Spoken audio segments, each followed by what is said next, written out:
जब एक बार भगवान विष्णु सर्प पे बैठते बैठते जब पूरा बोर हो जाते हैं तब उसे धरती पे घूमने का विचार आता है।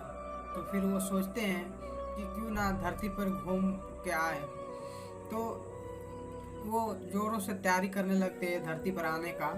तो माँ लक्ष्मी बोलती है कि आप कहाँ जाने का तैयारी कर रहे हैं। तो भगवान विष्णु जी भी बोलते हैं कि मैं धरती पे घूम के आने का प्लान बना रहा हूँ। तो माँ लक्ष्मी जी बोलते हैं कि अगर आपकी मर्जी हो तो मैं भी आपके साथ चल सकती हूँ।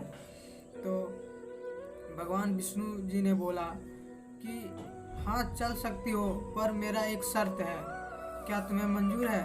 तो उसने बोला हाँ, क्या शर्त है?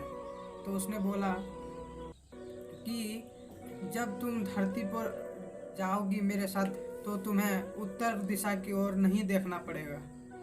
तो उसने शर्त मंजूर कर लिया, बोला कि हाँ ठीक है, मैं ऐसा ही करूँगी।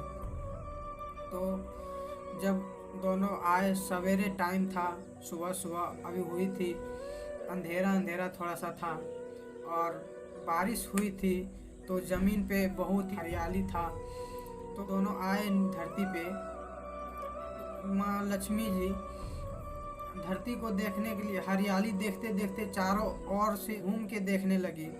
और फिर माँ लक्ष्मी जी को एक ऐसा सुगंध आया, पतला पतला सा सुगंध फूल का, बगीचे से, जो उत्तर दिशा की ओर था। वो वहाँ चली गई और फिर उत्तर दिशा की ओर गई और वहाँ एक फूल तोड़ के और ले आई। जब वो वापस आई भगवान विष्णु के पास तो भगवान विष्णु के आँख में आंसू थे। उसने बोला कि किसी का अनुमति के बिना उसका कुछ चोरी नहीं करते। तो माँ लक्ष्मी जी ने बोला मैंने चोरी नहीं किया। तो भगवान विष्णु जी ने कहा कि बिना पूछे फूल लेना ये चोरी ही है। तो और उसके साथ ही उसे जो वो वादा की हुई थी उस वादे याद दिलाया।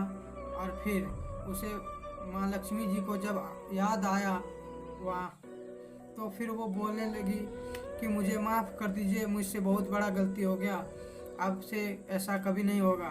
तो भगवान विष्णु जी ने बोला कि दंड तो अवश्य आपको मिलेगी।